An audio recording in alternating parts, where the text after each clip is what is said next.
The Force is old and full of shadows. The twin suns hit first, not as light, as weight.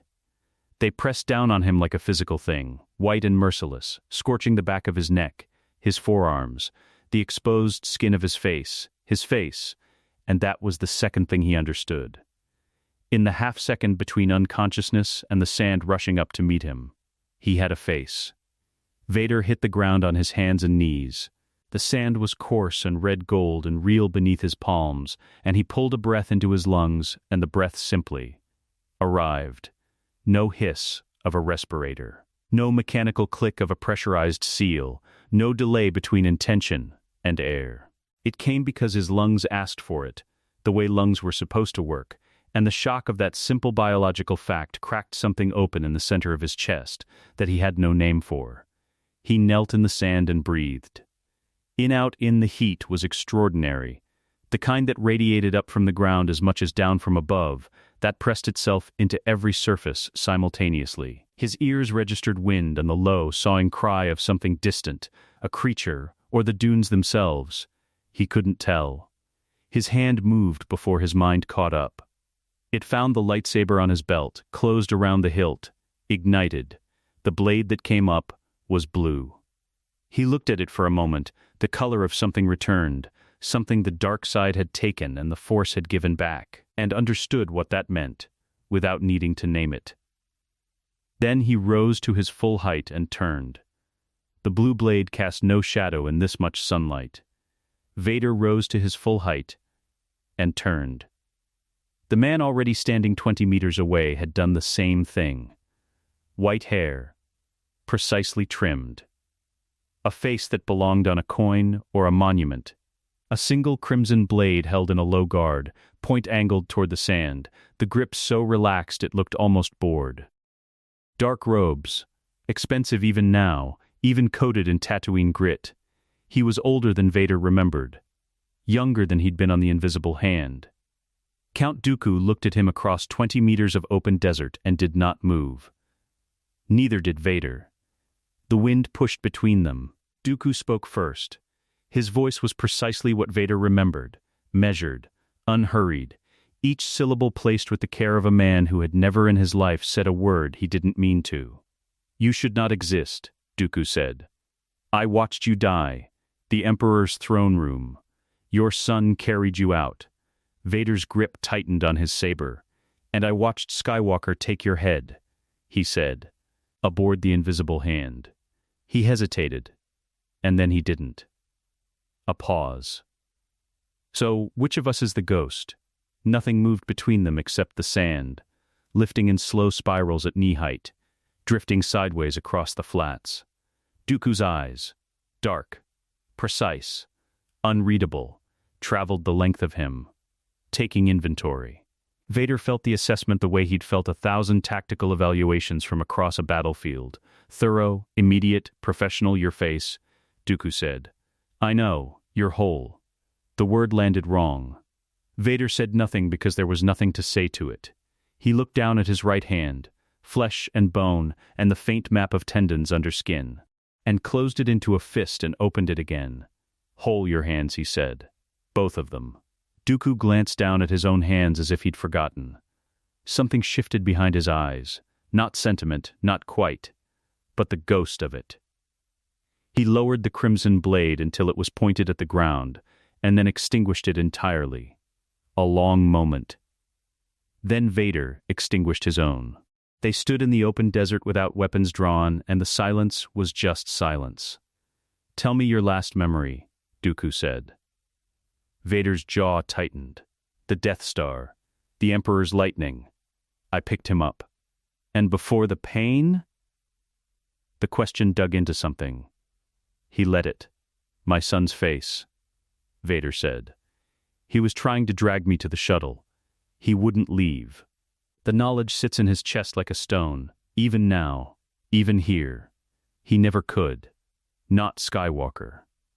Dooku absorbed this. His expression did not change, but something in his posture did. A fractional shift, the way a man shifts when he hears something he understands from the inside. "My last memory," Dooku said. is Sidious's voice in my earpiece, telling Skywalker to kill me. The precise, formal voice did not waver, but the words themselves carried a weight that the voice couldn't entirely contain. I had served him for 10 years. I had done everything he asked, and when I had outlived my usefulness as an instrument, he stopped, started again. He threw me away. The wind picked up briefly, subsided. He murdered me too, Vader said. He just took 20 years to do it. That was the moment. He felt it, the precise shift in the air between them, the thing that was not quite trust but was the skeleton of it, two men recognizing in each other the same wound dealt by the same hand. Dooku studied him with those dark, analytical eyes, and Vader held the scrutiny without flinching. Sidious, Dooku said. Not a question. A naming. Sidious, Vader agreed. Dooku turned slowly, hands clasped behind his back, and surveyed the horizon. The dunes rolled out in every direction, red gold and enormous, broken only by the distant smear of a settlement, and the twin suns climbing toward their apex. Tatooine, Dooku said. He considered the position of the suns, the quality of the light, the specific density of the heat, and by the position of those suns, morning, local time. The atmospheric particulate, the moisture content of the air. He turned back. We're not simply somewhere. We're somewhen. Vader said nothing. He already knew. Dooku read his silence with the precision of a man who had spent decades reading rooms full of people trying to hide things from him. How far back? Dooku asked. Far enough. Anakin, the name, came out of Dooku carefully, like something being handled. You would know. You always knew Tatooine in your bones. Vader looked toward the distant smear of settlement. The knowledge sits in his chest like a stone, like a second stone, different in shape but identical in weight. 32 years before the Battle of Yavin, he said. Give or take. His voice had gone flat and quiet the way it went when he was carrying something and had decided not to put it down. The Trade Federation blockade of Naboo is active. Qui-Gon Jinn is alive. Obi-Wan is his Padawan. A pause. And somewhere in that city, a 9-year-old boy is building a protocol droid out of scrap metal and dreaming about leaving. Dooku was very still. The chosen one, he said. Here now, the information moved through Dooku, visibly, not through his face, which remained composed, but through the way he stood, the new quality of his attention, as though the horizon had just become tactically significant. Then he closed his eyes. Vader watched him do it and understood what he was doing.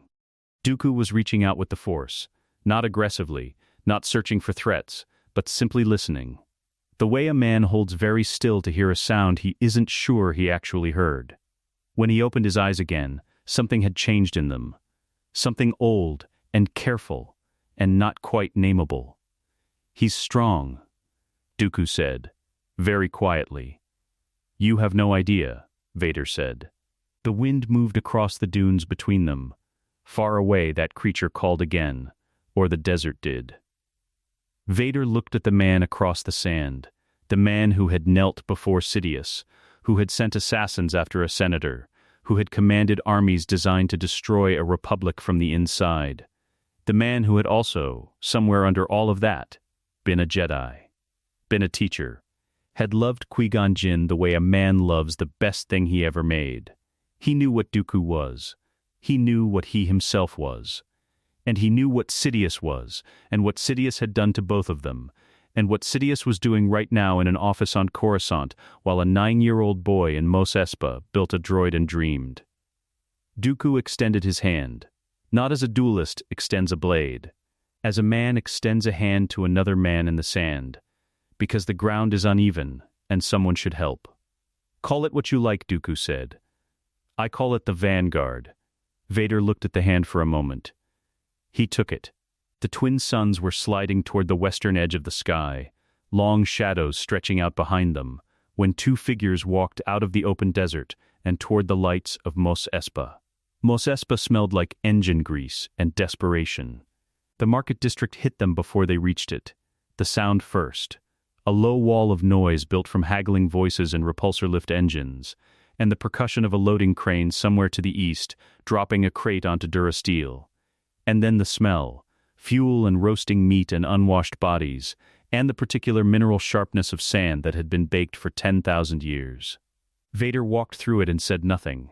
He had been here before. He had been here as a boy, which meant that somewhere inside this noise a version of him was waking up to the same morning, pulling on the same worn tunic, and walking toward Watto's shop for another day of work that belonged to someone else. The knowledge does not arrive as sentiment. It arrives as pressure, specific, located, somewhere behind the sternum. He keeps walking. Dooku moved beside him with the unhurried authority of a man who had never in his life needed to announce himself to a room.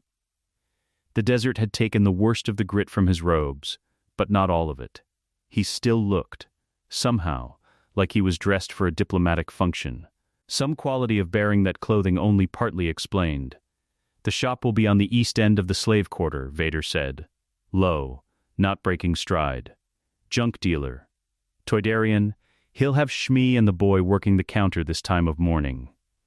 Dooku said, "The Toydarian species is naturally resistant to force suggestion." "I know." "Which means I cannot simply—" "I know." Vader glanced at him sideways. "That's why we brought money." Dooku was quiet for a step or two. Then, "I haven't accessed the Sereno accounts yet. We arrived with what we carry." Vader reached into the inner lining of his robe and produced a handful of Truget coins, heavy, gold-toned, legitimate Republic currency, not credits, which Tatooine's market had despised for generations. Dooku looked at them. Then at Vader. "Watto keeps a strongbox under the counter," Vader said. "These are from it." Dooku's eyes narrowed very slightly. "You stole from your former owner before we even entered the settlement." "I retrieved leverage." He closed his fist around the coins. "There's a difference. The shop resolved out of the market's noise before they saw it. The haphazard collection of engine parts arranged outside, the handwritten HUDs pricing on a cracked board. The particular quality of organized disorder that belonged to a man who knew where everything was and wanted no one else to." A set of wind chimes made from old actuator rods knocked against each other in the hot breeze above the entrance.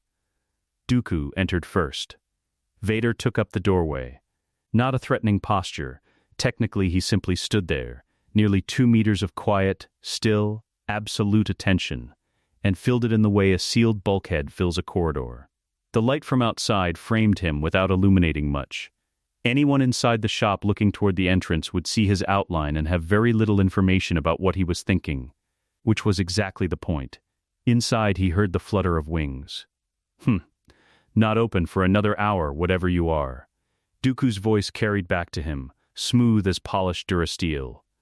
"My apologies for the early hour, Magister. I was given to understand you were the foremost purveyor of technical components in the Outer Rim. I was told you could be reasoned with. I see I was misinformed on the second point. I'll find someone else." A pause. The sound of wings flapping closer. "Who told you that?" "Nobody says that." "What do you need?" Vader listened to Dooku work. It was a precise, almost surgical thing. The Count never oversold, never pressed, simply presented the proposition at its most rational and waited for the other party to convince themselves. In a Senate chamber or a Trade Federation boardroom, it had been devastating. Against a Toydarian junk dealer with a keen nose for profit, and an equally keen resistance to force-assisted persuasion, it needed something harder underneath it. The moment he heard Watto's voice rise a half-step in suspicion, the specific vocal quality of a man beginning to negotiate in the wrong direction. Vader reached into his robe and stepped through the doorway. He didn't say anything. He set the Truget coins on the counter, one at a time, with the patience of someone who had infinite time and was choosing to spend some of it here. Watto's eyes, large, iridescent, built for catching the movement of a liar's hands, tracked each coin as it landed. The wings slowed their beat. He hovered lower. "That's Republic currency," Watto said. "It is," Dooku said. "Tatooine doesn't take Republic currency.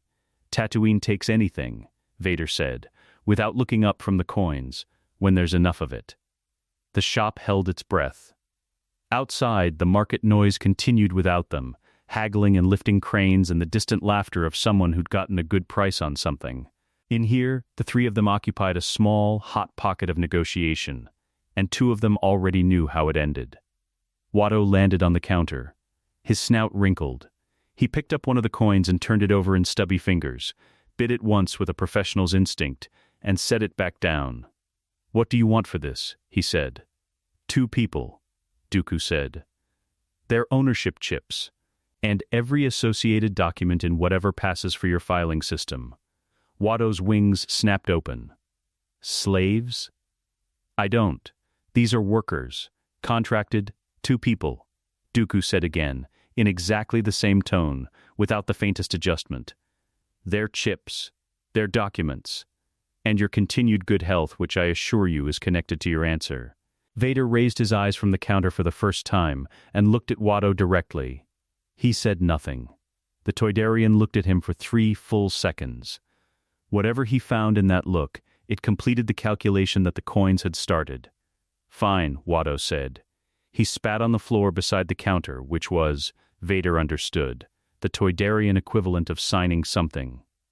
"Fine. 1 moment." The door to the back of the shop opened onto a workspace. A smell of machine oil and heated metal came through it. Vader heard the sound of small, precise tools, the careful work of someone who knew what they were doing, and then heard it stop. A woman appeared in the doorway first. Shmi Skywalker was 40 years old and had lived every one of those years in the specific way that a life without choices carves itself into a face, not beaten, but weathered, the way good stone is weathered, shaped by forces it didn't ask for into something that held its form anyway. She looked at Dooku. She looked at the coins on the counter. Then she looked at the large man standing near the entrance, and her eyes did what they always did when she met something she didn't understand. They stayed open and waited. Behind her, a boy appeared. 9 years old. Sand-colored hair. A face that had not yet finished becoming what it was going to be, still carrying the soft, unfinished quality of childhood at its edges, but already something in the eyes that was older, a quality of attention, of watching and calculating and understanding more than he said. Vader looked at his mother and his 9-year-old self, standing in the doorway of the shop that had held them both, and the knowledge sits in his chest not like a stone, but like a blade, clean and cold, finding the space between one rib and the next. He does not move. Dooku, beside him, is absolutely still. Shmi looked at Vader and did not look away, and something crossed her face that she had no name for, some instinct too deep for language that made her press her hand once, briefly, to her sternum, as if checking for a sound. He doesn't speak. He can't trust what would come out. "Are you Jedi?" the boy asked. He was looking at Dooku. The directness of it, no preamble, no deference, just the question, asked straight at the most imposing available adult, was so familiar that Vader had to look at the opposite wall. Dooku looked down at the boy with an expression that Vader had never seen on his face before, something that was not quite calculation and not quite warmth, but lived in the narrow territory between them. "I was," Dooku said. "Carefully, I still serve what a Jedi is meant to serve." The boy considered this with the absolute seriousness of someone for whom the answer genuinely matters. Outside, in the market, the loading crane dropped another crate. The wind chimes knocked against each other in the heat. Watto returned with a data chip and a folded sheaf of papers and dropped them both on the counter beside the coins without meeting anyone's eyes.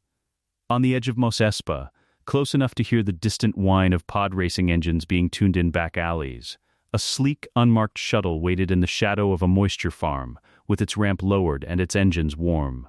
Dooku and Vader stood in the dust outside the shop and watched the approach lane. Somewhere out beyond the settlement's edge, invisible against the pale morning sky, a starship was descending. They both felt it arrive before they saw it.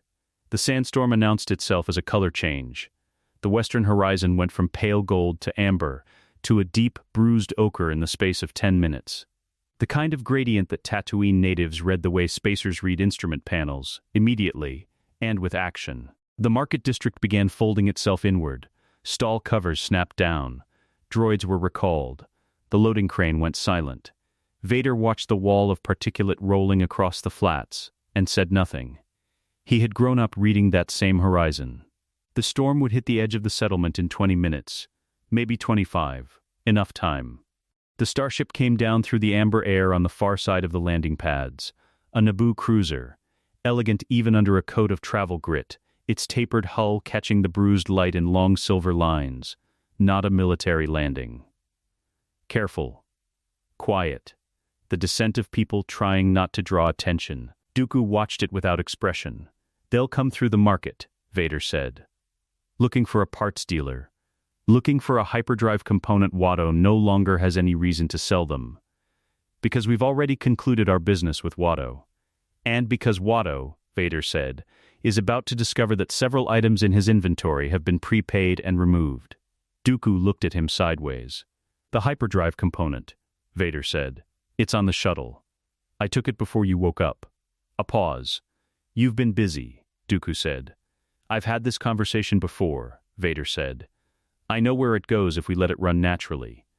They positioned themselves at the edge of the market where the approach from the landing pads opened into the main thoroughfare, not blocking it, not announcing themselves.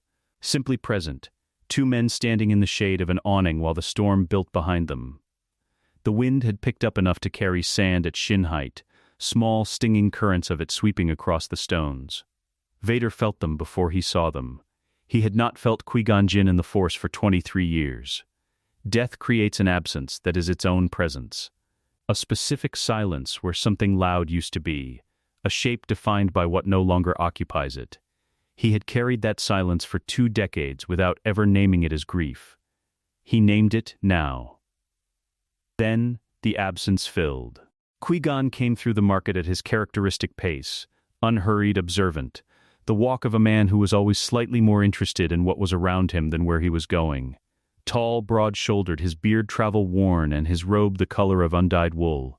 He had the face of someone who had decided a long time ago to find most things worth his attention. 2 steps behind him, Obi-Wan Kenobi moved with the contained, precise energy of a young man who had not yet learned that precision wasn't the same as control. 25 years old, maybe. The braid at his temple swung as he scanned the street with the careful alertness of a Padawan who had been told, probably more than once, to stay observant. Vader looked at Obi-Wan Kenobi at 25 years old and felt the blade between his ribs shift angle. He looked away. Dooku stepped forward first, one measured step out of the shadow of the awning into the amber light, and stopped. Qui-Gon saw him. The market kept moving around them.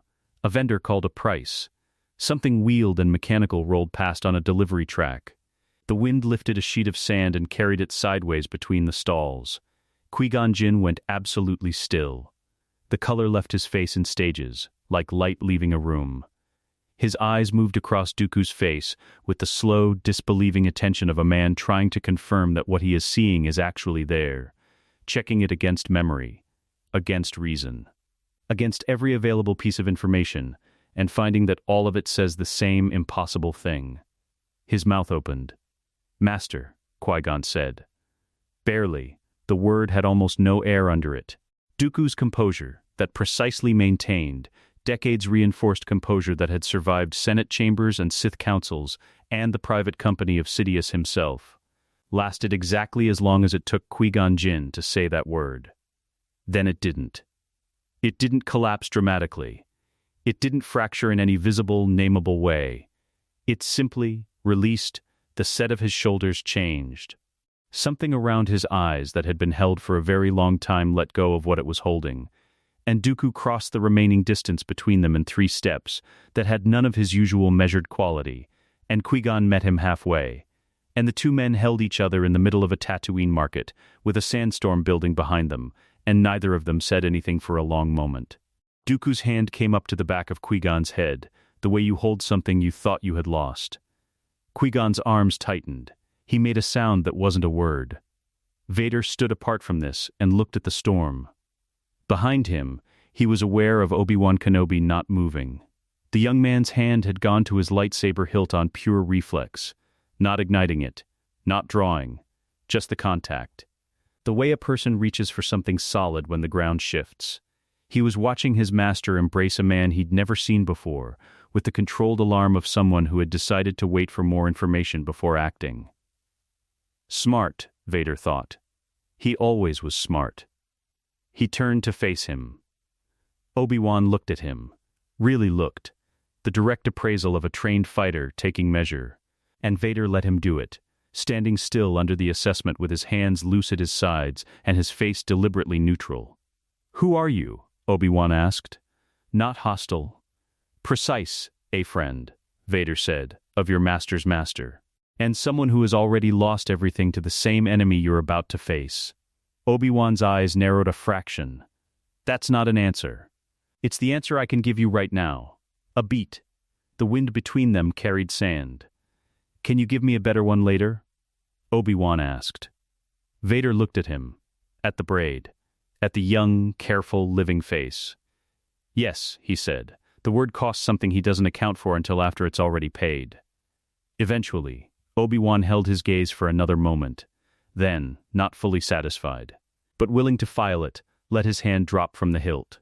Behind them, Qui-Gon and Dooku had separated enough to speak. Qui-Gon's hands were on Dooku's shoulders, holding him at arm's length, looking at his face the way you look at something you need to verify is real. "I don't understand," Qui-Gon said. His voice had recovered most of its usual quality, but not all of it. "How are you here?" "You look..."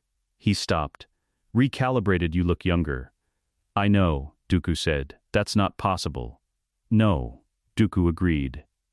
"And yet..." Qui-Gon searched his face.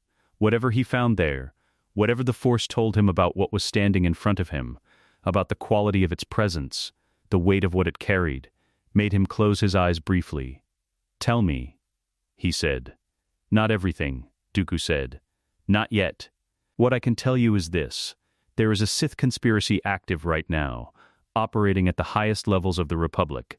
It has been running for decades. It intends to manufacture a war that will consume the galaxy, and it begins here, on this planet, in the next 12 hours if we let it." He paused. "We have the boy and his mother already safe. The hyperdrive component your ship needs is already acquired. What I need from you, Qui-Gon, is trust. The specific kind you used to extend to me before I had to earn it." Qui-Gon looked at him for a long time. "You always did ask for too much," he said. The corner of Dooku's mouth moved. "I always received it anyway." The storm was close enough now that its leading edge had reached the market.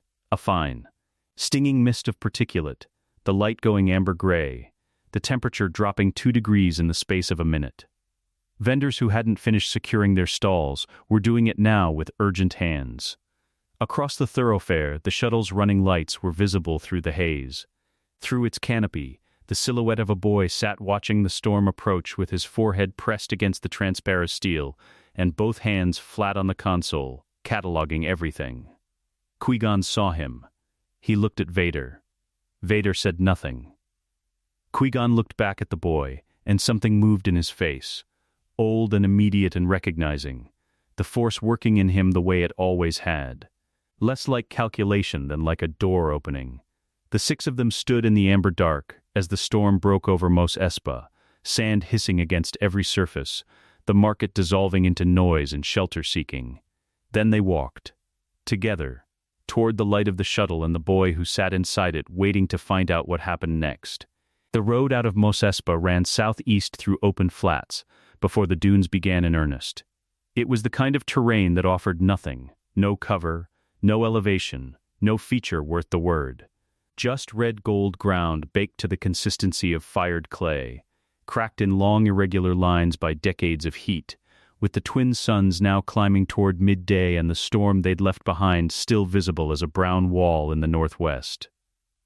The shuttle moved at ground transport speed, deliberate, not wanting to draw the notice that a hard burn would attract.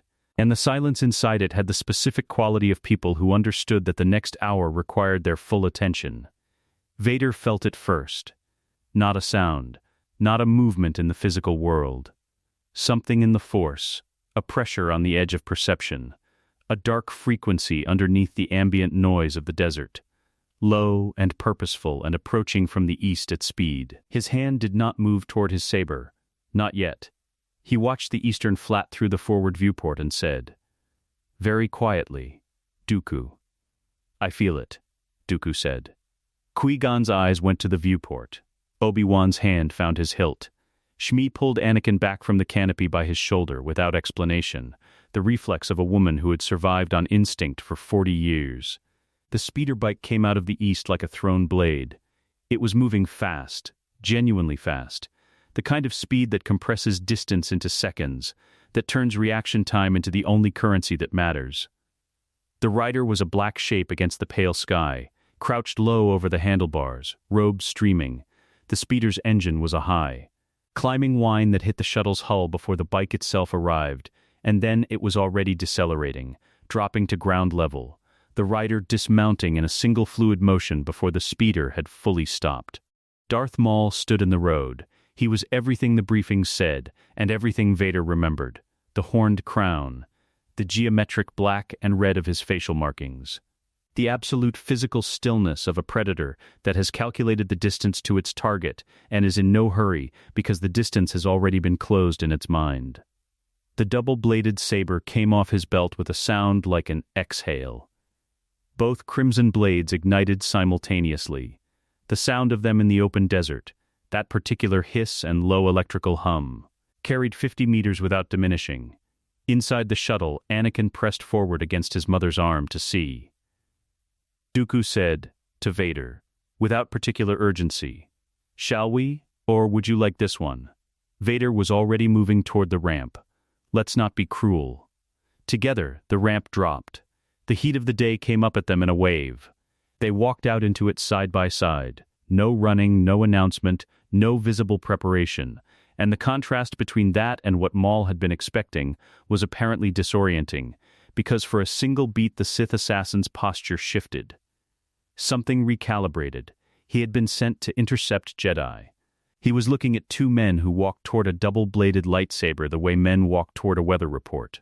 Dooku's crimson blade came up in a low Makashi guard, right foot forward, elbow tucked, the point of the saber describing a small, patient circle at wrist height that was either an invitation or a trap, depending on how well you understood Form 2. His left hand was clasped behind his back. Vader ignited his blue blade and let it hang at his side. Maul moved first. He opened with the double blade's primary advantage, reach and angle, the spinning approach that turned his whole body into a geometric problem, blade ends tracing overlapping arcs designed to force a choice between two simultaneous threats. Against a single opponent, it created genuine complexity. Against two opponents who had already divided the defensive geometry between them without a word spoken, it created an opening. Dooku didn't step back. He stepped to the left, one precise, unhurried step, and let the leading blade pass close enough to stir the air near his cheekbone. And then, his saber was already moving. A counter that was less a block than a correction, redirecting Maul's momentum rather than opposing it, one smooth extension that turned the spin into a liability. Maul recovered. He was fast. Genuinely, remarkably fast. The speed of a man who had been doing nothing but training since childhood, whose nervous system had been calibrated for this specific purpose. He brought the trailing blade back in a tight horizontal arc aimed at Dooku's midsection. Vader's blade caught it. Not elegantly, not with Dooku's surgical precision. He caught it the way Gem So catches things. With mass, with structural force, with the full commitment of a body that had spent decades learning to absorb and return. The impact drove Maul's leading arm up and back, breaking his grip geometry, and Vader stepped into the resulting space before Maul could re-establish his footing. Close quarters now. Maul's speed meant less here. Vader's size meant more. Maul spun away from the clinch, creating distance, resetting. He was breathing harder than he'd expected to be. Vader could see the adjustment happening in real time, the tactical reappraisal, the recognition that this fight was not what he'd prepared for. He attacked again, this time splitting his approach, trying to force the two of them to defend separate lines simultaneously. Dooku moved to the right. Vader moved left.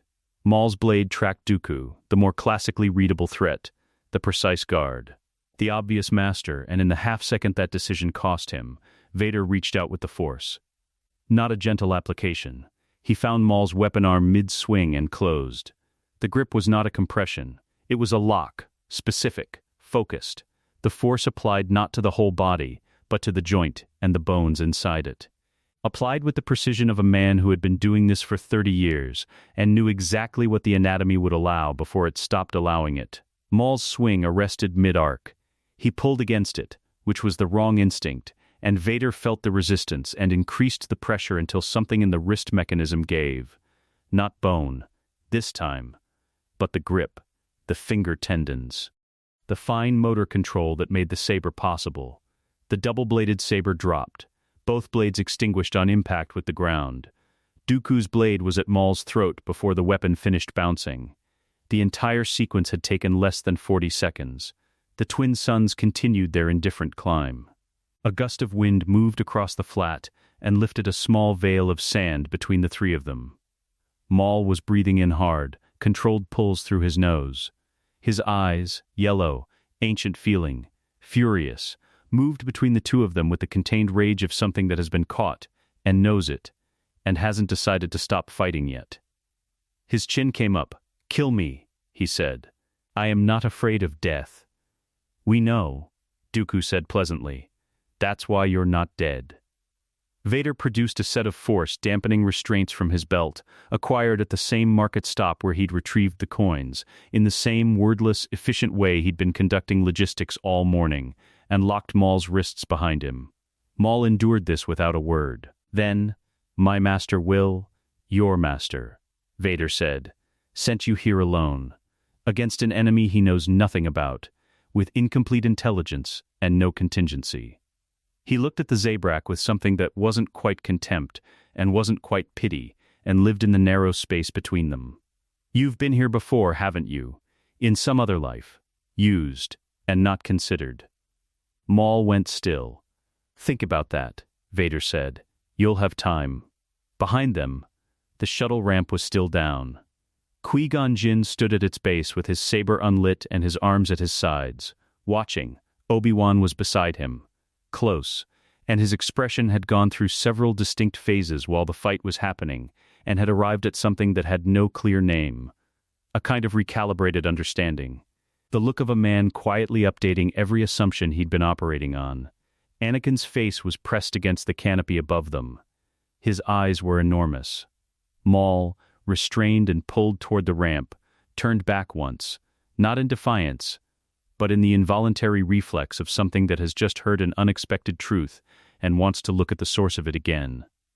Vader didn't look back at him. Dooku fell into step beside Vader as they walked Maul up the ramp, and said, quietly enough that only Vader heard it, he said his master. Present tense, unsolicited. "I know," Vader said. "That's confirmation. I know." He looked straight ahead at the interior of the shuttle, at Shmi Skywalker holding her son by the shoulders and the boy, looking past her, at everything. Set course for Coruscant. We have a council to convince. The ramp sealed behind them. In the road outside, the double-bladed saber lay in the dust with both its blades dark, a long shadow stretching from it across the cracked red clay in the direction of the rising suns. The Damask estate occupied a ridge above the Munilinst lowlands the way a predator occupies high ground. Not defensively, exactly, but with the settled confidence of something that had never needed to defend itself because nothing had ever dared approach. The architecture was moon, which meant vertical and pale and precise, all narrow spires and recessed balconies and transparisteel panels that caught the gray light of the cloud cover and held it without warmth. Below the ridge, the banking clan's lower facilities spread across the valley floor in orderly grids, data vaults, credit processing towers, the quiet industrial infrastructure of an organization that moved more money in a fiscal quarter than most planetary governments saw in a generation. Up here, on the ridge, there was only the estate. Private, unannounced, not on any public registry under any name that mattered. Dooku had known about it for 10 years. He stood in the shadow of a service entrance on the estate's northern face and checked the credentials on the data chip in his palm one more time, banking clan diplomatic seals, forged using a clearance code he had memorized from a meeting he had attended. In another life, as Darth Tyrannus. The irony of that sat somewhere in his chest without quite resolving. Beside him, Vader said nothing. He had said very little since they'd separated from the others at the Coruscant orbital transfer, handed Maul's custody, and a sealed data packet to Qui-Gon with instructions for the Council, watched the ship with Shmi and the boy and Obi-Wan slide toward the planet below, and then stood on the transfer dock in silence for a long moment, before turning back to their own vessel. Vader's silences had a texture to them. This one was the kind that preceded absolute commitment, not hesitation, but the stillness of a man who has passed through doubt and come out the other side of it, and is no longer carrying the weight. "Before we go in," Vader said. Dooku waited. "I spent a lifetime being a weapon for one Sith Lord." The voice was flat and carrying and careful. "Tell me this doesn't make us the same thing we swore to end." Dooku had expected the question. He had been carrying his own version of it since Tatooine. "It makes us the last line," he said, "between this galaxy and 1,000 years of exactly that." He looked at the estate's pale spires above them, at the gray sky beyond them, at the particular quality of cold northern light that fell on Munilinst, and made everything look like an accountant's idea of beauty. "I intend to lose no sleep over it. I suspect you will lose some." He looked at Vader. "Let that be the difference." Vader held his gaze for a moment. Then he looked away, toward the entrance, and said, "Let's go." The outer perimeter responded to the diplomatic seal without incident. A security droid logged them as banking clan consultants, legitimate enough credentials for a facility of this kind, whose real security was not its perimeter, but its anonymity. Nobody knew this place existed. Therefore nothing that happened here could be a threat. The logic of a man who had never been surprised. The interior was cold and clean and very quiet. Long corridors of pale composite material, lighting strips recessed into the ceiling at intervals, the low hum of climate systems working hard against the Munilinst chill outside. They passed 2 checkpoints. At the first, Dooku presented the seal and smiled with precisely the warmth required. At the second, Vader made eye contact with the guard, and the guard found something else to look at and waved them through. The estate's layout existed in Dooku's memory from a floor plan he had reviewed once, briefly, in an entirely different context. The residential wing was east. The private office, the real one, not the one that appeared in business records, occupied the estate's highest floor, accessible by a single lift that required separate authentication. Vader reached into the lift's control panel with 2 fingers and did something quiet and electrical to its authentication sequence. The doors opened. They rode up in silence. The top floor was a single large room. The transparent steel panels that formed its western wall looked out over the valley and the data vaults below. And in the gray afternoon light the view had a cold, considerable grandeur, the kind of view a man arranges for himself when he wants a daily reminder of what he controls. Iago Damask stood at those panels with his back to them. He was tall for a moon, which meant extremely tall by most species' measure, lean and long-limbed. The pronounced cranial structure of his species giving his silhouette a quality of elongated precision that matched the architecture around him. He wore banking clothes, expensive and understated, and his hands were clasped behind his back. He didn't turn around. "The lift requires biometric confirmation," he said. His voice was measured. Dry, a voice calibrated for boardrooms and long negotiations and the kind of conversations where silence is a weapon. "You bypassed it." "Yes," Dooku said. "That's not a simple thing to do." A pause. "You're force-sensitive." "Perceptive." Now he turned. Darth Plagueis, Hego Damask, looked at them with the pale, considered attention of a man who had not been surprised in a very long time, and whose first response to a potential surprise was to classify it.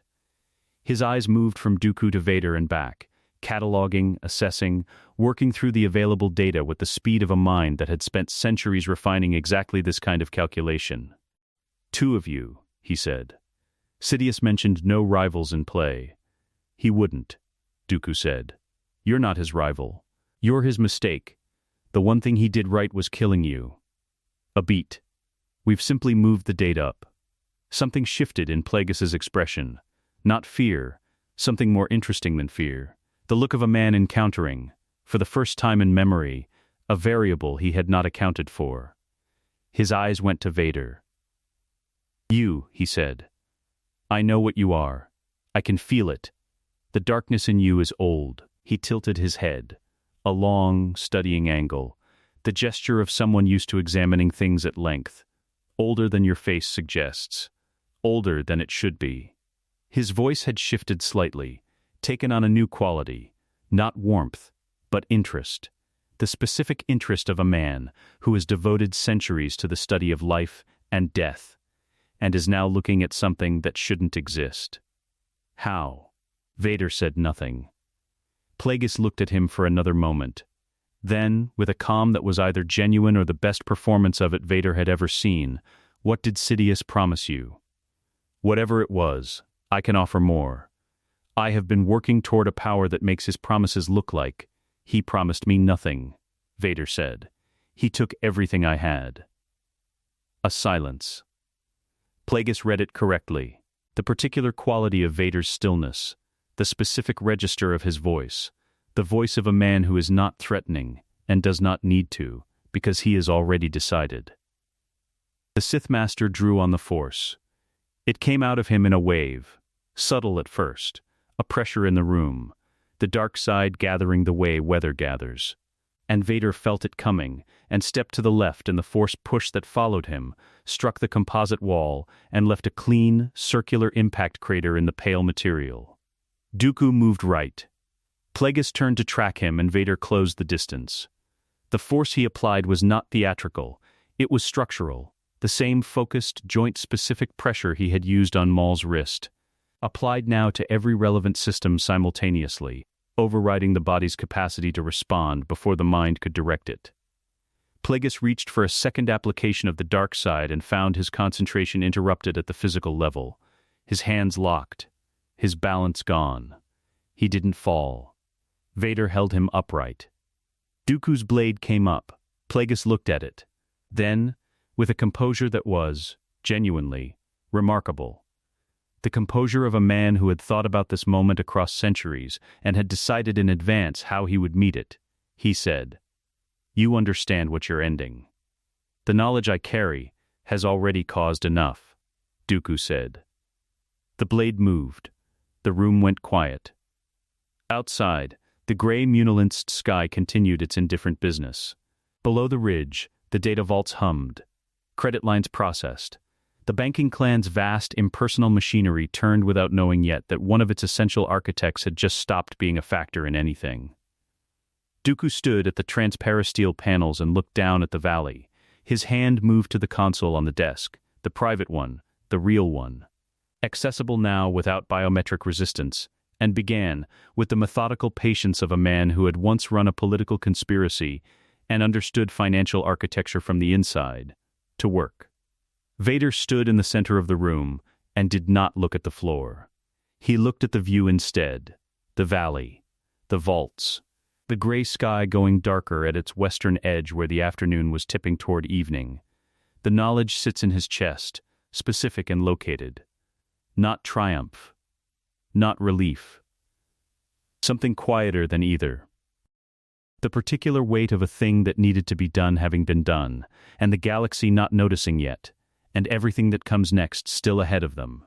The financial cascade will take 2 weeks to fully destabilize his network, Dooku said, without turning from the console. Enough time, Vader said. Yes, a pause. Keys moving. Enough time. Camino did not have weather so much as a permanent argument between the ocean and the sky. The rain came sideways here, not falling exactly, but flung, driven in sheets that hit the landing platform's surface and bounced back up before they could drain, so that everything below knee height existed inside a fine upward mist that soaked from the bottom as efficiently as the sheets soaked from above. The platforms themselves extended from the city's spire towers over open ocean, connected to nothing on 3 sides. The drop to the water below somewhere between 40 and 60 meters depending on the swell. The swells were considerable. The horizon, in every direction, was water and cloud indistinguishable from each other. Vader stood on the platform and let the rain come down on him and did not move. He was thinking about clones. Specifically, he was thinking about a particular clone he had known. A commander CT-7567, who had called himself Rex, who had served beside him across 4 years of a war that should never have happened, who had nearly died on Mandalore following an order embedded in his biology that he had no capacity to refuse. The inhibitor chip, smaller than a thumbnail, installed at the embryonic stage with the same care and precision that the Kaminoans applied to everything else about the program. Ahsoka had pulled Rex's chip, not him. He had been on the other side of it, had been the reason Order 66 needed stopping, had been the thing Rex would have been turned against if Ahsoka hadn't been there. If she hadn't reached into that collapsing situation with both hands and pulled one man back from the edge of what had been done to him. Vader had learned of it years later, and had not known, for a long time, what to do with the knowledge. He knew now. He was here to make sure no chip was ever installed to pull. Behind him, the facility doors opened and Dooku emerged with water already beading on his robes and an expression of focused attention that suggested he was cataloging everything about the facility's structure with the same efficiency he applied to everything else. Beside Dooku, Master Sifo Dyas stopped in the doorway and looked at the rain as if it had personally inconvenienced him. He was younger than Vader had expected, mid-50s perhaps, a compact man with close-cropped silver hair and the slightly abstracted quality of someone whose thoughts moved faster than his surroundings. He had the face of an idealist who had been in enough council meetings to develop a protective coating of pragmatism over it without losing what was underneath. His robes were damp from the transit and his expression, when Dooku had made the introduction on the landing platform of Coruscant 3 hours ago, had cycled through surprise, delight, suspicion, and cautious trust in approximately 12 seconds. He looked at Vader now. "You haven't said much," Sifo Dyas observed. "I'm better with machinery than conversation," Vader said. "Dooku says you have engineering intuition." Something like that.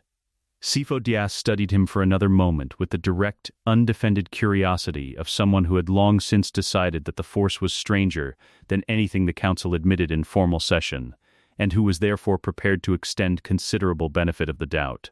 "He also says I need to trust you both through a story I'm not going to be able to verify," he said. "That's accurate," Vader said. "I've been a Jedi for 40 years, Sifo Dyas said. "I've learned to trust the Force's sense of humor about these things." He turned back toward the facility entrance. "Come on then, Lama Su is punctual to a fault and we're already 90 seconds behind." The interior of Tipoca City was everything the exterior wasn't. Warm, white, precise, the kind of clinical aesthetic that suggested its designers had considered chaos and declined it. Curved corridors linked hexagonal chambers. Everything was scaled slightly larger than human standard, accommodating the Kaminoans' height, with the same calm assumption that their architecture applied to all decisions, that there was a correct proportion, and they had identified it. Prime Minister Lama Su received them in a chamber overlooking a cloning bay. The view through the transparasteel below was the thing that hit hardest. Row upon row of development cylinders, blue-lit and silent, each one containing what would become a man, a complete person, with a face and preferences, and the capacity to feel fear and loyalty and cold and homesickness. All of it beginning here in this quiet industrial chamber under the care of scientists who thought of them primarily as a product specification. Vader did not look at the cylinders longer than necessary. Lama Su inclined his head with the fluid grace of his species, neck long, movements carrying an unhurried quality that suggested Kaminoans experienced urgency as a concept they were familiar with, but not subject to. Nala Se stood behind him, a data tablet in her hands, her large dark eyes moving between the visitors with an attention that missed nothing and revealed less. "Master Sifo Dyas," Lama Su said, "we are gratified to receive you in person. The commission has been a matter of some anticipation, I imagine," Sifo Dyas said, "which is why I've brought colleagues. This project will not move forward as initially discussed." A pause. Nothing in Lama Su's expression changed, which with Kaminoans meant nothing and everything. "The commission parameters were agreed," he said. "Some of them," Dooku said. He moved to the table at the chamber center and set a data chip on its surface. Specifically, the parameters governing the clone template, the training regimen, the chain of command structure, and the delivery timeline remain intact. "We are prepared to authorize the full commission under Council oversight." He looked up, with one modification to the biological specification. Nala Se's eyes moved to the data chip. Then to Vader. "The modification," Lama Su said. There is a component in the current design specification, Vader said, embedded in the behavioral modification sequence. A subroutine in the inhibitor architecture. It's listed in your documentation as a behavioral compliance failsafe. Inhibitor chips. He held Lama Su's gaze. Remove them. Silence. The rain against the outer hull was a constant presence, not loud, but unceasing. A texture underneath everything. Nala Se said, carefully, the inhibitor architecture is a standard feature of the behavioral modification package. It ensures. I know what it ensures, Vader said. Remove it. Nala Se looked at Lama Su. The look carried information that didn't need words. The chips were included, Lama Su said, with the measured tone of someone navigating a contract dispute, at the specific request of the original commissioning party. Who, I understood, represented. The original commissioning party, Dooku said, was acting on behalf of interests that are not the Republic's, not the Jedi Orders, and not yours. Those interests are no longer operative. He let that sit for precisely the right number of seconds. You have a facility of extraordinary capability, and a commission of genuine galactic significance in front of you. You will be paid in full. The army will be trained. The template remains Jango Fett. The only thing leaving this project is a control mechanism that was installed to serve a conspiracy, not a republic. Lama Su considered this with the unhurried attention of his species.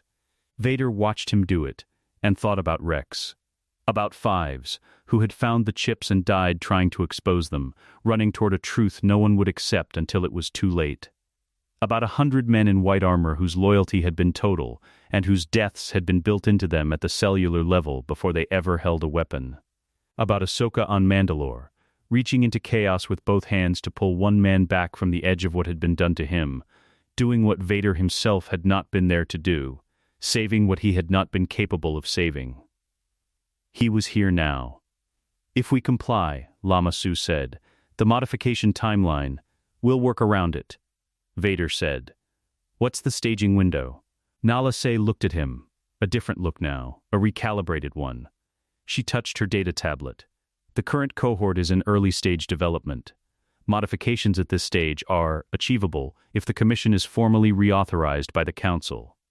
Her eyes went to Sifo Dyas. Which requires my signature, Sifo Dyas said. Which you have. He held out his hand for the data tablet, and the Council's formal backing, which you'll have within the week.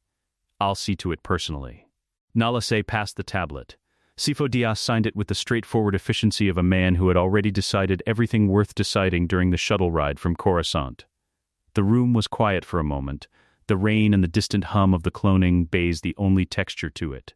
Then Lama Su inclined his head again, the Kaminoan equivalent of a handshake. The modification will be implemented, he said. Later, much later, after the technical review and the amended specifications and the hours of careful cross-examination by Nala Se, that Vader answered with a precision that made the scientist's expression cycle from suspicion through reluctant respect. Dooku found him standing at the transparasteel again. Below, the cylinders held their blue light. You're thinking about specific people, Dooku said. Men, Vader said. Specific men. He watched the cylinders. They were good soldiers. Dooku stood beside him without speaking, which was the correct response, and they remained like that while the rain continued its lateral argument with the Kamino sky.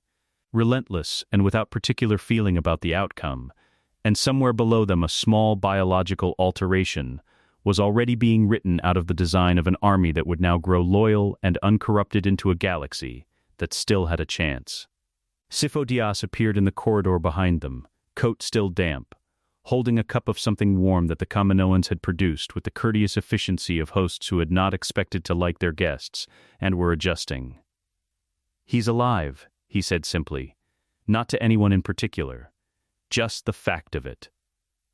The three of them stood at the glass while Kamino rain came down outside, and for the first time since Tatooine, something in Dooku's posture carried the specific quality of a man who is not merely preventing a disaster, but building something that might, eventually, be worth the cost of preventing it.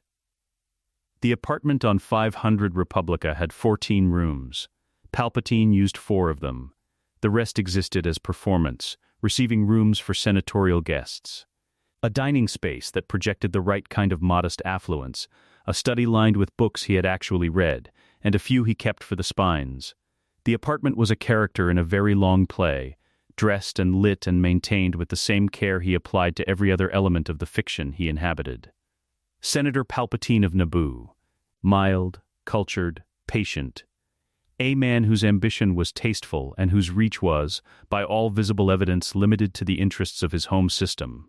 He stood at the eastern window and looked at Coruscant in the early evening and felt, for the first time in 41 years, the specific interior sensation of a calculation failing. Not a small failure. Not a variable performing outside expected parameters. A structural failure, the kind that starts in a load-bearing element and propagates outward before you've fully registered the first crack.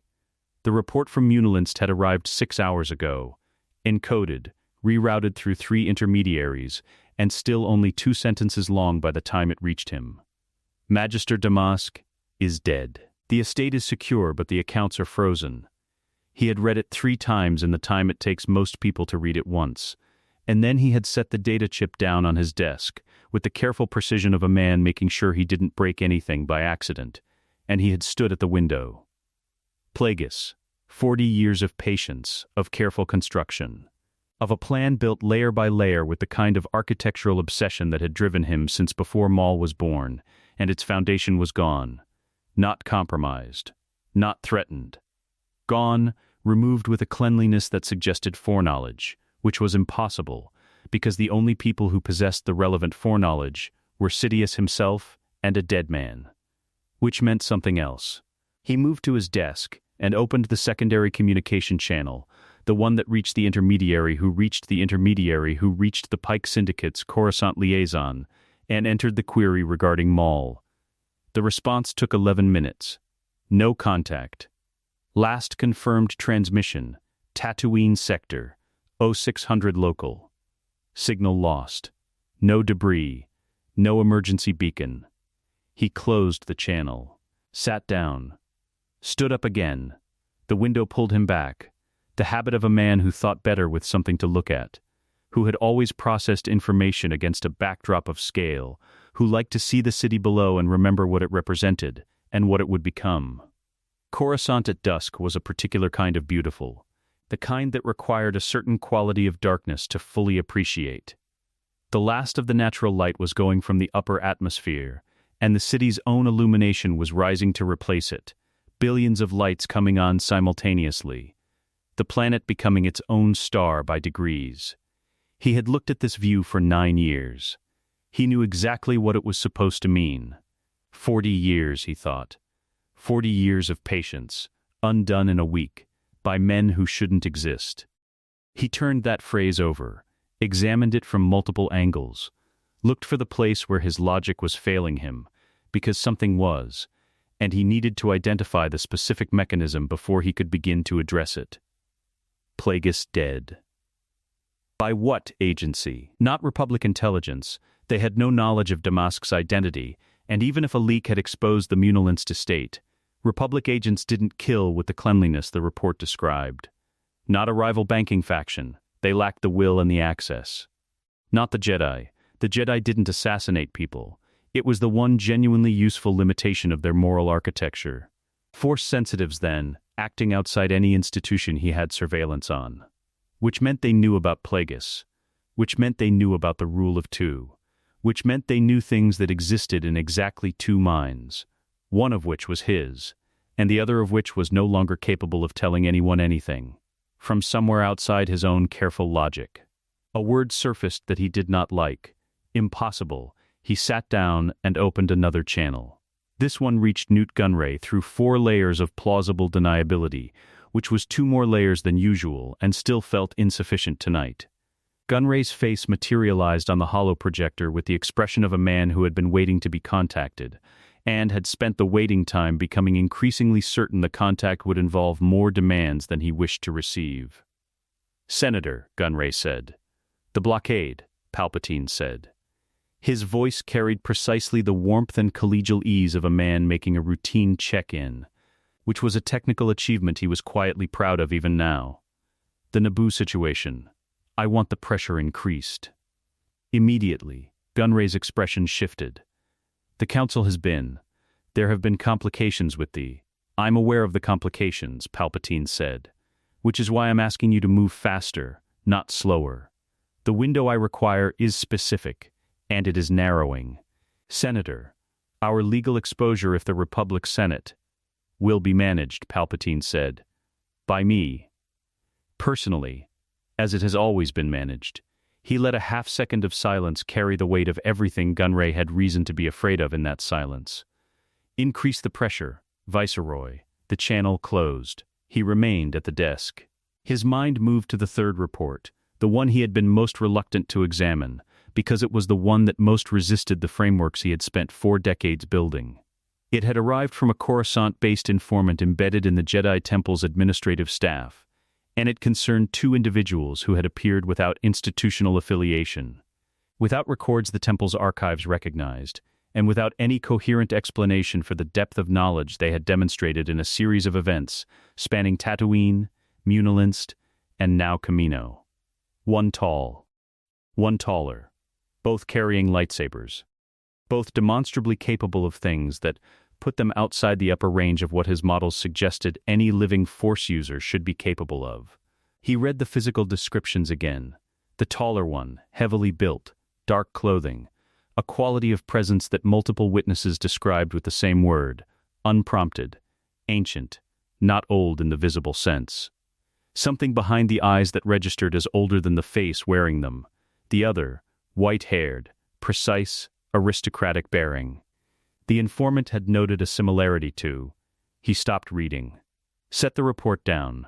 In 41 years of operating in the dark, of building machinery that ran on information and patience and the strategic application of outcomes he had manufactured, he had encountered exactly one sensation that he would, if pressed, describe as fear. It had visited him twice before. Once when Plagueis had demonstrated a particular technique that Sidious had not known he possessed, and once, very early, when he had been a young man in a room with his master and had understood for the first time what he had chosen to serve. It visited him now. Because the physical description matched someone who did not exist anymore. Someone who was dead, had been dead for 15 years, had departed the Jedi Order under circumstances Sidious himself had carefully orchestrated, had subsequently become exactly the instrument Sidious had needed him to become, and had been discarded when that instrument was no longer required. Dooku, he thought. And then, but that's impossible, because I know what Dooku became. And I know what Dooku became would never. The thought stopped itself before it finished. Because the second description was also someone who did not exist.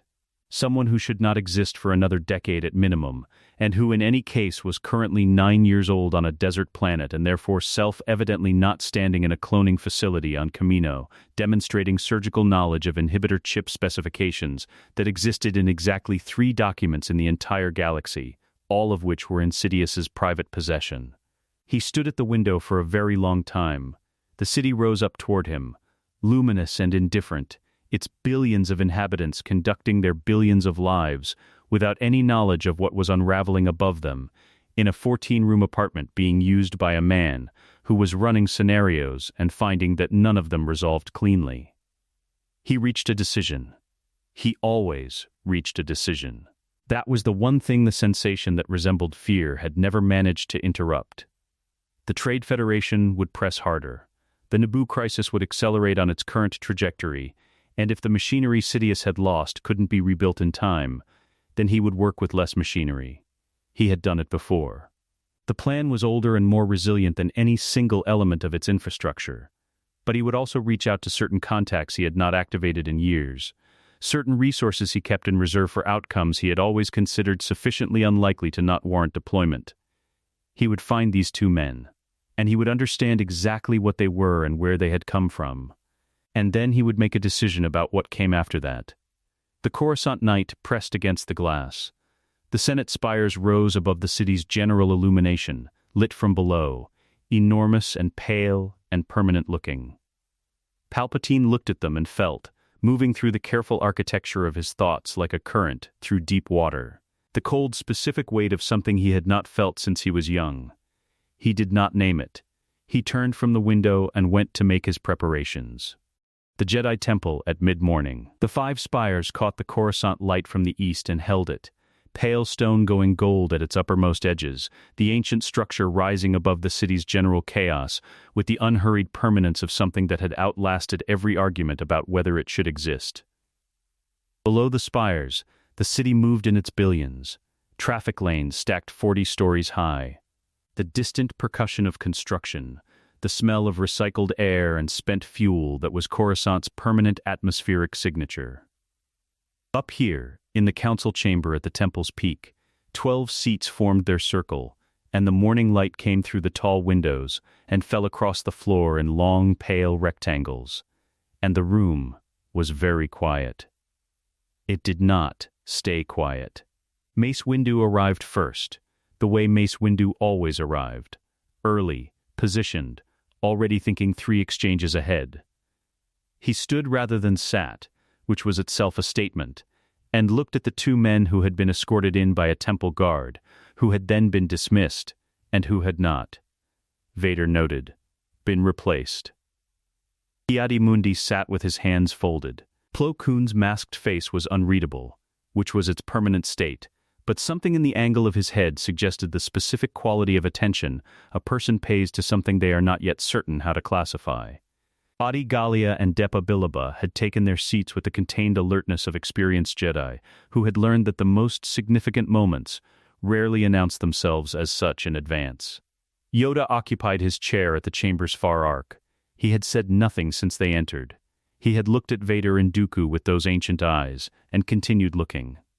With the patient attention of someone listening to music that others in the room could not yet hear.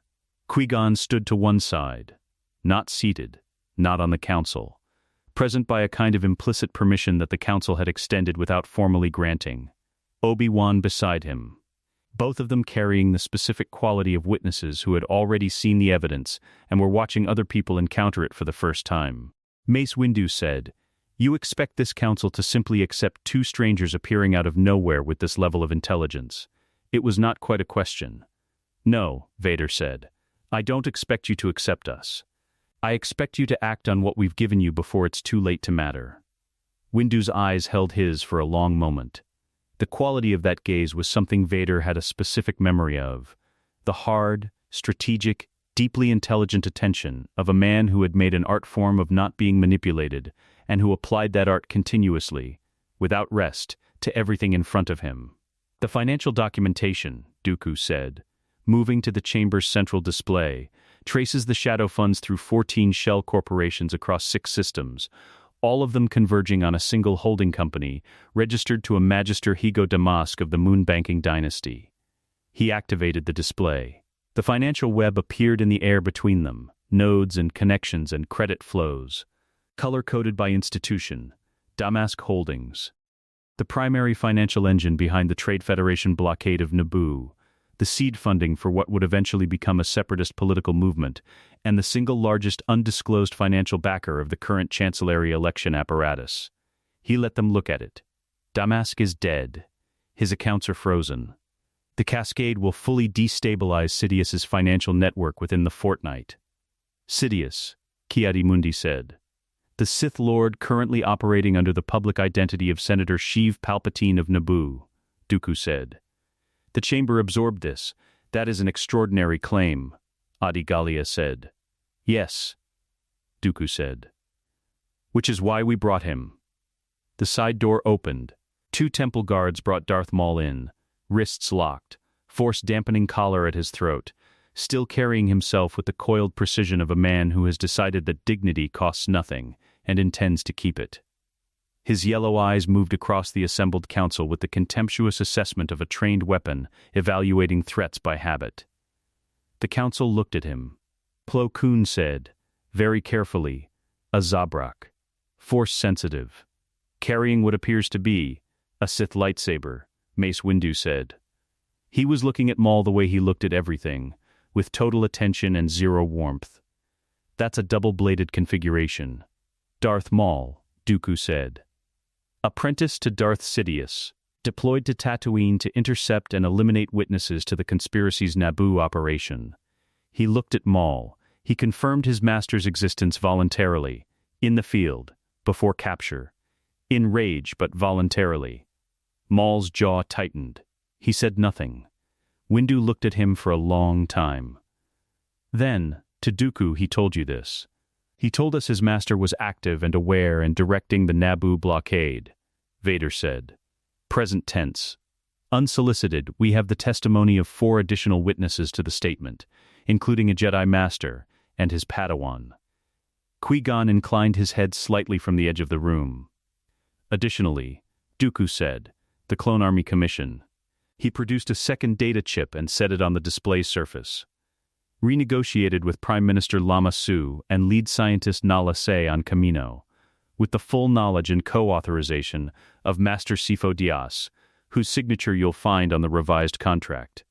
The commission proceeds with full council oversight. The Army is grown from a clean genetic template with standard behavioral training. A pause. All inhibitor chip specifications have been removed from the biological design. Depa Billaba looked up sharply. Inhibitor chips. A behavioral control mechanism embedded in the original design specification, Vader said, installed to enable a targeted shutdown of clone loyalty on command. Every soldier in the Army that would otherwise have been grown carried a switch in their biology that would have turned them against the people they served. He held Billaba's gaze. It's gone now. The silence in the chamber had a different quality now. Not skepticism. Something closer to the specific, reluctant recalibration of people who are trained to resist being moved, and are being moved anyway. Windu stood with his arms at his sides, looking at the financial web still turning slowly in the air above the display. His expression had not changed. But something had shifted behind it. The almost invisible adjustment of a man whose internal calculation has updated and who has not yet decided what to do with the result. "Who are you?" he said. Not to the room. To Vader. Vader looked at him. "Someone who has seen where this ends," he said, "if it isn't stopped here." "That's not an answer." "Not yet," Vader said. "Ask me again when Palpatine is in custody." Windu held his gaze. Then Yoda spoke. He had not moved, had not shifted in his chair or altered the angle of his attention or given any visible indication that the last 20 minutes had affected him in any way. When he spoke, the chamber oriented toward him the way rooms orient toward their center of gravity. Yoda said. "Old, this pain in you is." He was looking at Vader, specifically, precisely, with the quality of attention that Yoda brought to things he found genuinely difficult, which was rare enough that its appearance now meant something. "Older than your faces suggest." His eyes moved to Dooku, held there for a moment, returned. "Speak the truth of yourselves. In time, you will." For now he looked at the financial web, at Maul, at the data chip still waiting on the display surface. Enough. This evidence is. He looked at Windu. Windu, who did not defer to anyone easily, and who deferred to Yoda by choice, rather than protocol, gave the smallest nod. The chamber came to a decision. It didn't announce itself with ceremony. The council simply began to move, Windu issuing coordinates to his comm in a low voice. Plo Koon rising from his seat with the particular purposefulness of a man who has identified the next necessary action and is already performing it. Strike teams. Detainment orders. The formal transmission to the Senate Oversight Committee that would begin the process of exposing the Naboo blockade's manufactured origins. Maul was removed. The guards took him back through the side door with the brisk efficiency of people who had places to put things, and the door sealed behind them, and the chamber was quieter. Dooku and Vader moved to the edge of the room. Not dismissed, simply, by unspoken mutual agreement, stepping back from the machinery they had set in motion and allowing it to run. Vader looked at the window, at the city below, at the Senate spires visible at the far edge of the skyline, enormous and pale against the morning. Dooku came to stand beside him. They did not speak immediately. Then Vader felt it, a sensation in the Force so specific, and so unexpected that it took him a full second to identify what it was. A presence behind him. Ancient, vast, moving through the room with the unhurried quality of deep water. Yoda had crossed the chamber without sound and was standing 3 meters away, his eyes on Vader's face. Not examining. Not assessing. Listening. In the Force. To whatever Vader's presence was saying in frequencies beyond the audible, something moved through those ancient eyes. A flicker of something that was not recognition, but was the shape of it. The almost shape of something hovering at the edge of being named. Vader held very still. Yoda looked at him for a long moment. Then he looked away, and moved back toward his chair, and said nothing. Vader exhaled. Dooku, very quietly, beside him, he almost knew. "He'll know eventually," Vader said. Yes, Dooku looked at the window. At the spires. But not today. A pause. Today is enough. Outside, Coruscant conducted its business under the morning sun, and in the Senate district, in a 14-room apartment, a man who had spent 41 years building toward this moment was about to discover that the machinery had stopped. The doors to Palpatine's private office opened inward. Not because anyone had keyed the entry sequence. Because Vader put his hand out and the durasteel buckled inward at its center seam, and the locking mechanism separated from the wall on both sides simultaneously, and the doors swung open the way doors open when the question of whether they will has already been settled. The office was exactly as Vader remembered it.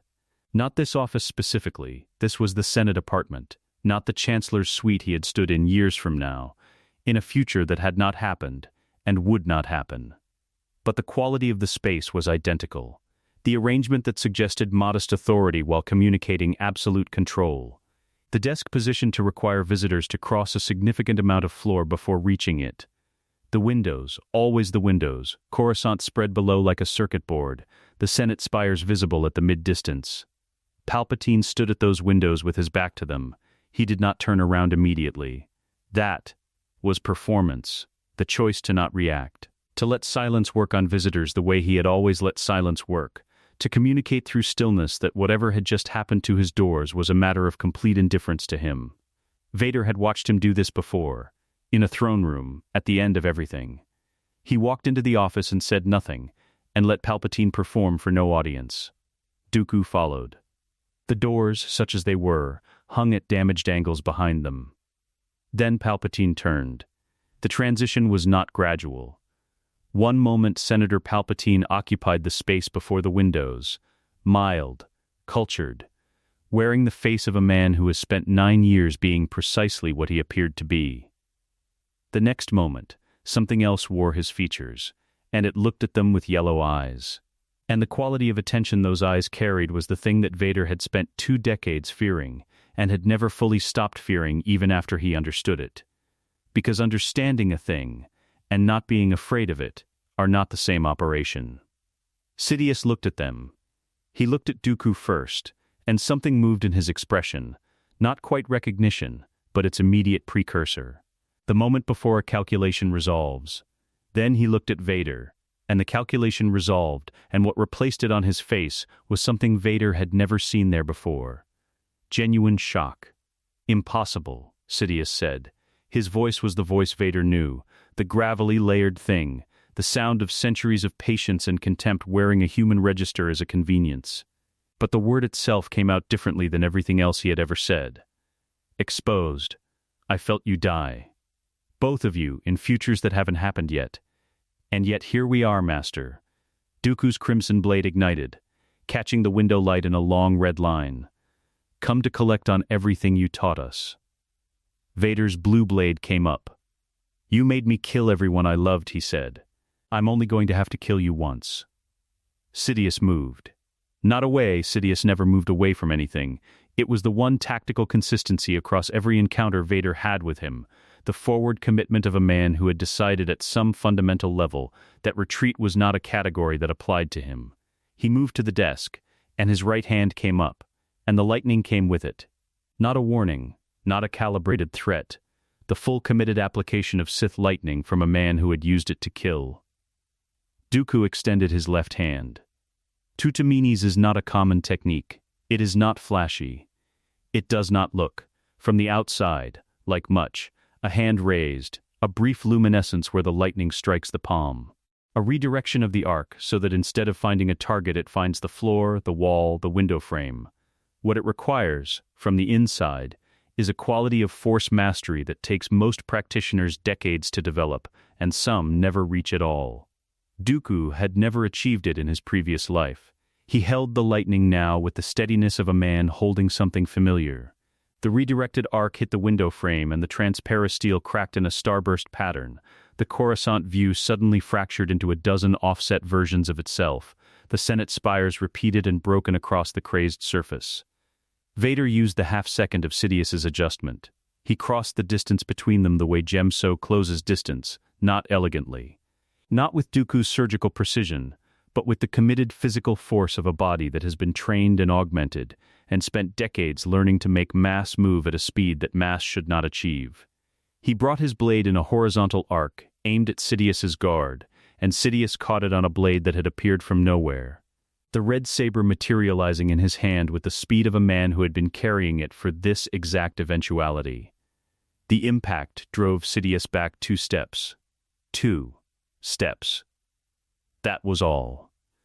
Because Sidious was not a man who lost ground easily, and even cornered, even surprised, even facing what was objectively an impossible situation. The centuries of dark side conditioning in him responded to physical threat with the automatic, practiced efficiency of something that had never allowed itself to be physically overwhelmed. He recovered his footing and launched a counter. 3 connected strikes in Juyo's opening sequence. The aggressive variant, each one targeting a different line. Fast, genuinely fast. The speed of a man who had been doing this since before anyone currently alive was born. Vader blocked the first.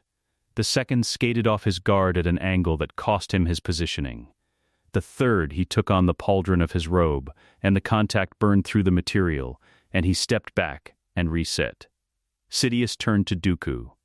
"You think he'll keep serving you?" Sidious said. The voice was doing what it always did in extremity, smooth, precise, finding the frequency of whatever the target most needed to hear.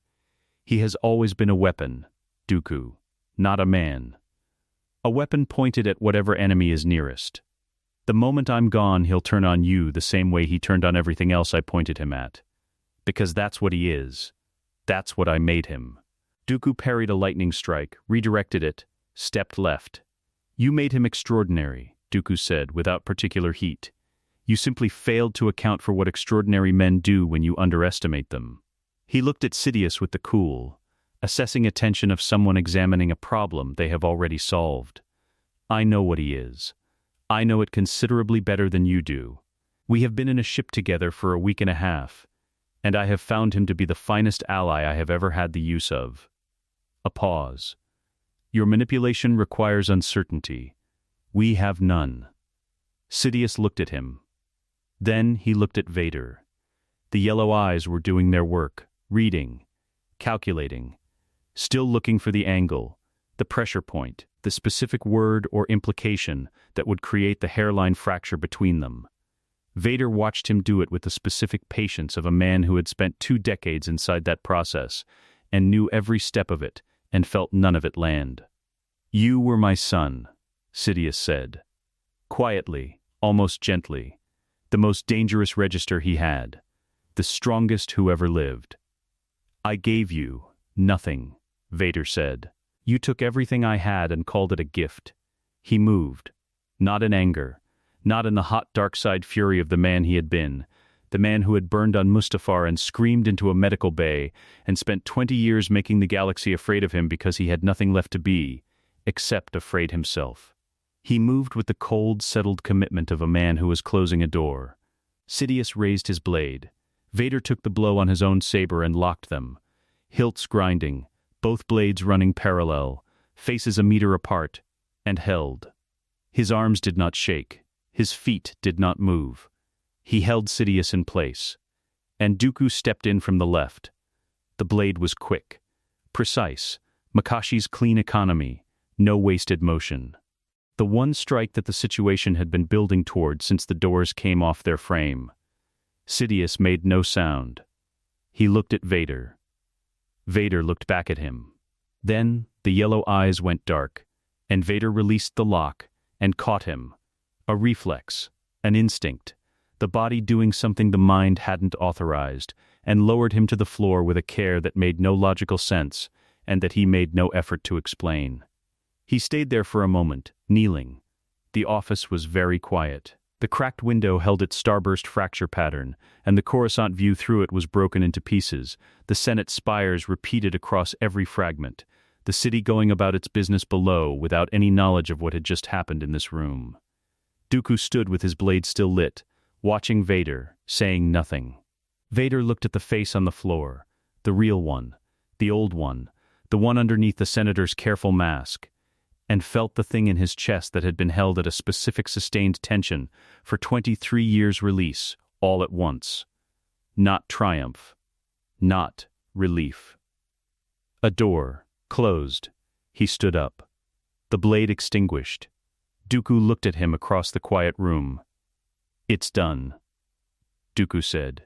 Vader looked at the fractured window. At the city. At the light of Coruscant going about its ordinary afternoon without Darth Sidious in it for the first time in a very long time. "It's done," he said. 6 weeks later, the Naboo Lake country was doing what it always did in late autumn. The light came in low and gold across the water. The kind of light that had no agenda. That simply arrived in the morning and moved slowly across the surface of the lake and climbed the pale stone walls of the retreat house and went away again in the evening, without having asked anything of anyone. The hills on the far shore were going amber and deep red, the colors of a world that had come through something and was resting now, changing quietly into whatever it was going to be next. Shmi Skywalker sat on the terrace with a cup of tea and watched the water. She had been doing this every morning for 3 weeks. Not because anyone told her to, no one here told her to do anything, which was itself something she was still in the process of understanding. The specific texture of days that belonged to her. She sat and watched the light move on the lake, and drank the tea, and let the silence be the kind of silence that restores rather than threatens, and slowly, incrementally, the way water fills a vessel it has taken a long time to reach, something in her was beginning to believe it. From inside the retreat house, the sound of a boy's voice. High, quick. The voice of someone who has just understood something and cannot contain the understanding. The specific register of Anakin at 9 years old encountering an idea that matched the speed of his mind and was running with it. Then another voice. Lower, measured, the warm exasperation of a man who has been explaining things for 30 years and still finds the students' enthusiasm genuinely affecting. Qui-Gon Jinn's laugh followed. The real one, unguarded. The laugh of a man who is happy and knows it. Shmi closed her eyes and held that sound for a moment. Then she opened them and went back to the water. In the east wing, the room Anakin had claimed contained, by Dooku's count, the components of 4 separate mechanical projects in various states of completion, 3 data pads with their screens still active, a half-eaten piece of fruit that had been there since yesterday and that no one had been able to convince him to dispose of, and 1 9-year-old boy, currently lying on his back on the floor with his eyes closed and both hands resting at his sides. Qui-Gon sat cross-legged beside him. Again, Qui-Gon said, quietly. Anakin breathed. The mechanical components on the workbench at the room's far end, small things, bolts and actuator pins and the casing of something that had formerly been a motivator unit, rose 2 centimeters from the surface. Held, stayed, Qui-Gon watched them with the particular quality of attention he reserved for things that moved him. Open, careful, grateful, good, he said. The components settled back to the bench as Anakin exhaled. He opened his eyes and looked at the ceiling. Master Dooku says I telegraph the effort. He says the Force should be like breathing, not like lifting. Master Dooku is right, Qui-Gon said. It will come. He also said I have more raw strength than anyone he's ever encountered, and that the work is learning not to use all of it at once. Anakin considered this. That seems like a strange problem to have. Most of the interesting problems are, Qui-Gon said. Obi-Wan appeared in the doorway, looked at the two of them in the room and the half-eaten fruit, and decided not to comment on any of it. "Council transmission," he said. "They want confirmation of your report on the Palpatine detention proceedings. The Senate Oversight Committee has formally begun its investigation." Qui-Gon nodded without urgency. "Tell them it's coming." He looked back at Anakin. 5 more minutes. Obi-Wan looked at the boy on the floor and at his master sitting beside him with the uncomplicated contentment of someone exactly where they belong, and something moved across his face that was not quite a smile, but was the shape of one. He disappeared back down the corridor. On the terrace, Dooku emerged from the interior carrying his own cup, something darker than tea, something that smelled of bark and winter, and settled into the chair beside Shmi without preamble or apology.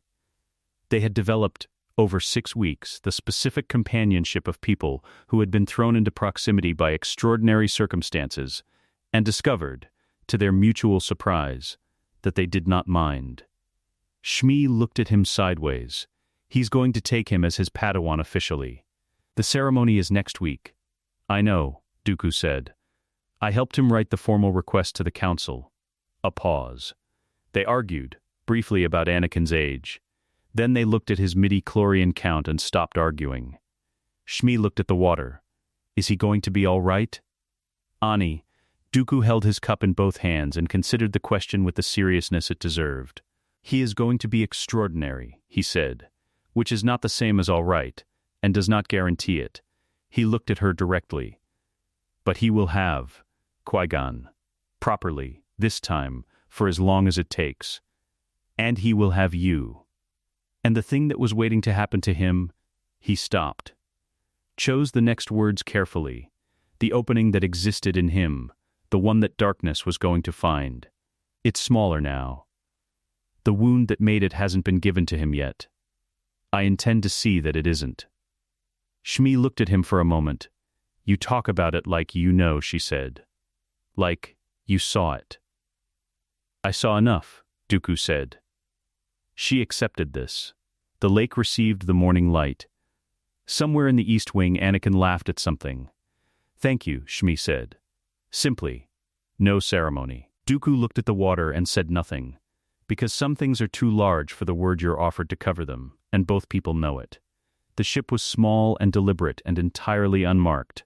It sat on a private landing pad on the retreat house's lower terrace, facing the lake, its ramp down in the easy posture of a vessel that is going somewhere when its people are ready, and not before. Not a warship. Not a diplomatic craft. The kind of ship a person chooses when they want to move through the galaxy without being a fact about it. Vader stood at the base of the ramp and looked at the lake. The light on the water was extraordinary. He had a memory of this place, not from his own experience but from Padme's voice describing it, years into a future that would not be. The homesick detail of someone telling you what they miss when they think you're asleep. She had described this light exactly.